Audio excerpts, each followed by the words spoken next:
Question म्हणतोय अ cube of 50 mm side. एक cube आहे ज्याची साईड किती आहे, म्हणजे बाळांनो बघा आता क्यूब कोणाला बोलताना तुमच्या डोक्यात पाहिजे. ही आहे एक क्यूब आहे, हा एक क्यूब आहे, असा क्यूब राहतोय बघा. ओके का. याची ही साईड बी 50 आहे, इकडची साईड बी 50 आहे आणि उभी लांबी बी किती आहे 50. तो त्याची प्रत्येक साईड 50 mm ची. सगळ्यांना क्लिअर आहे का. ओके. तो क्यूब ऑफ 50 mm स्वेप subjected to force 6 kN tensile. त्याच्यावरती 6 kN टेन्साईल, 8 kN कंप्रेशन आणि 4 kN tensile along x Y Z axis. म्हणजे समजा आता आपल्याकडे ॲक्सिस किती बघा, ही एक इकडची एक ॲक्सिस झाली, ही वरची एक उभी एक ॲक्सिस झाली, अजून कुठली एक ॲक्सिस राहिली इकडे मागं. कळतं आहे का. हे बघा ही एक्स ॲक्सिस आहे, ही वाय ॲक्सिस आणि ही समजा झेड ॲक्सिस आहे. तो मग आपल्याला तिघं ॲक्सिसच्या अलॉंग फोर्स जो दिलेला आहे ना, तो दिलेला आहे त्यांनी मला. काय काय दिलेलं आहे बघा. तो फोर्स दिलेला आहे 6 kN tensile, 8 kN compressive, 4 kN tension.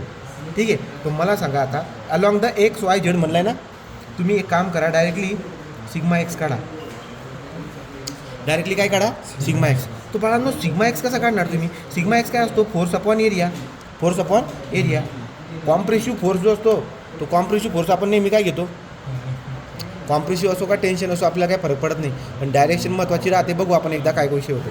तुम्हाला सांगा सिग्मा एक्स म्हणजे एक्स ॲक्सिसच्या अलॉंग किती फोर्स लागतो, 6 kN ना.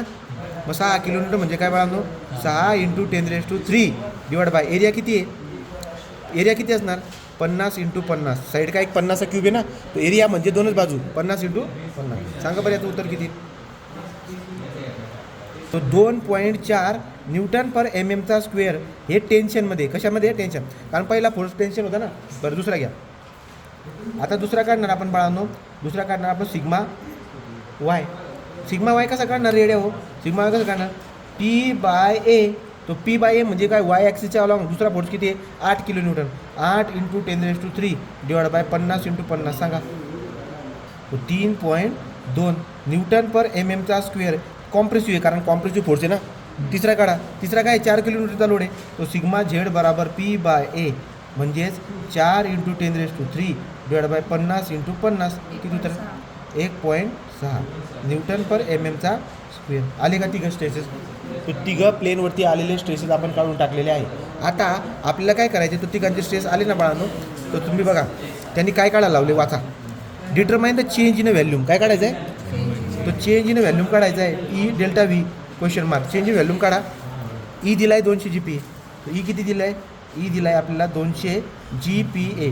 GPaचा अर्थ काय होतो, जी म्हणजे 10³ तो 200 × 10³ Nm/mm². Nm/mm². ओके. एक गिवन डाटा आहे. आणि एमची व्हॅल्यू दिली मला, एम दिलं आहे मला 10/3. आणि तुम्हाला माहिती आहे एम जर 10/3 दिला आहे तर म्यू किती असतो रे 1/m. 1/m म्हणजे उलटा, 1/m म्हणजे उलटा म्हणजे 3/10. कळालं का. जर एम 10/3 दिला आहे तर तुम्हाला एम नाही लागणार, म्यू लागेल. म्यू काय असतो, पॉइझन रेशो. कसं काढणार, उलटा करा 3/10. 3/10 म्हणजे 0.3. बोला क्लिअर आहे का. चेंज इन व्हॅल्यूम काढायचं आहे. काय काढायचं आहे, चेंज इन व्हॅल्यूम. आता तुम्ही विचार करा बाळा हो, एक असतो आपल्याकडे व्हॅल्यूमॅट्रिक स्ट्रेन. काय असतो आपल्याकडे व्हॅल्यूमॅट्रिक स्ट्रेन EV. आणि या EVचा फॉर्म्युला काय सांगितलं होता माहिती आहे का तुम्हाला मी. आता बघा तिघं स्ट्रेसेस बघू का, तिघं स्ट्रेसेस कुठे आहेत, या तिघं स्ट्रेसेस सारखे आहेत का चेक करा बरं. सिग्मा एक्स 2.4 काय तिघं स्ट्रेसेस सारखे आहेत का, या तिघं स्ट्रेस वेगळे आहेत. आणि जेव्हा तिघं स्ट्रेस वेगळे असतात ना, तो व्हॅल्यूमॅट्रिक स्ट्रेनचा फॉर्म्युला असतो change in a volume to the original volume is equal to sigma x plus sigma y plus sigma z divide by E 1 - 2 1 sigma x plus sigma y. हे सगळे व्हॅल्यू आहे तुमच्याकडे, ई पण आहे mu पण आहे सगळे. तो ज्याच्यावरून तुम्ही काय करणार, याच्यावरून तुम्ही EVची व्हॅल्यू काढून घेणार आणि त्याला जर का मल्टिपल सांगतो इथपर्यंत ओके का बघा.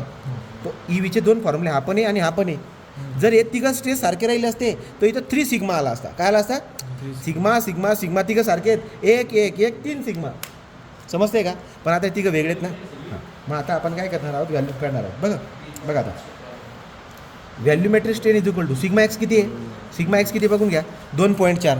हा किती आहे 3.2. हा किती 1.6. मग करा बरं का 2.4. सिग्मा वाय किती आहे 3.2. सिग्मा झेड किती आहे 1.6. पण बाळांनो थोडा बारकाईने विचार करा. विचार काय करायचा आहे, हे तिघं थोडे वेगळे आहेत. तो प्लस और मायनस होईल ना, प्लस और मायनस होईल ना. तो जर तुम्ही तामताय तो दाबला जाईल. मग याचा अर्थ असा आहे की पहिला बघा, पहिला काय होता, पहिला होता टेन्शन, दुसरा होता कॉम्प्रेशन आणि तिसरा काय होता तिसरा काय होता, तिसरा बी टेन्शन होता, तो तिसरा बी टेन्शन होता. तो मानू आपण टेन्शनला पॉझिटिव्ह, टेन्शनला काय मानू पॉझिटिव्ह. म्हणजे पहिली स्ट्रेस पॉझिटिव्ह राहील, दुसरी स्ट्रेस निगेटिव्ह राहील, तिसरी स्ट्रेस पॉझिटिव्ह राहील. समजतंय का? चिन्हांना पण बघावं लागेल ना तुम्हाला. तर हे काय आहे, हा काय आहे, हा टेन्शन आहे म्हणून पॉझिटिव्ह, हा दुसरा कॉम्प्रेसिव्ह म्हणून निगेटिव्ह. समजतंय का? Divide by E. ई किती आहे 200 × 10⁻³ हा झाला ना ई. हां आणि आता 1 - 2 म्यू, 2 म्यू, म्यूची व्हॅल्यू किती आहे 0.3. तो हे सगळं सॉल्व करून सांगा ई व्ही व्हॅल्यू किती आली. 1.6 × 10⁻⁻6. ठीक आहे, तो हा ई व्ही आला. आता हा जर का ई व्ही आला बाळांनो, तुम्हाला ई व्हीनी काढायला लावला, व्हॅल्यूमॅट्रिक स्ट्रेननी काढायला लावला. हा व्हॅल्यूमॅट्रिक स्ट्रेन आहे, तुम्हाला चेंज इन व्हॅल्यूम काढायचं आहे. काय काढायचं आहे? Change in value. मग कसं काढणार? एक काम करा, ई व्हीचा आपला पुढे फॉर्म्युला आहे डेल्टा व्ही बाय व्ही. तो ई व्हीची व्हॅल्यू उत्तर किती काढलं आहे 1.6 × 10⁻⁻6. चेंज इन व्हॅल्यूम तुम्हाला काढायचा आहे. व्हॅल्यूम काय असणार आहे क्यूबचा 50 × 50 × 50. तिघे बाजूंचा गुणाकार म्हणजे व्हॅल्यूम. मग मला सांगा शिफ्ट सॉल्व करून डेल्टा व्ही किती येईल. तर तुम्हाला शिफ्ट सॉल्व जर करता येत नसेल तर कसं करणार आहे बघा.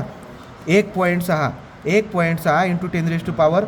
1.6 × 10⁻⁻6. ओके. हां पुढे जाऊया. अल्फा इक्वल काय काय बाळांनो, इथं डब्बा बाय डब्बा टाकूया. इथं डब्बा बाय डब्बा टाकला तो alpha x divide by 50 × 50 × 50. Shift solve answer equal. हा झाला तुमचा डेल्टा व्ही, जो की किती आला 0.2 mm². mm². तो डेल्टा व्ही काय झाला एवढा व्हॅल्यूमध्ये चेंज झाला आहे 0.2 mm². तो आपण हे आन्सर एकदा चेक करून घेऊ.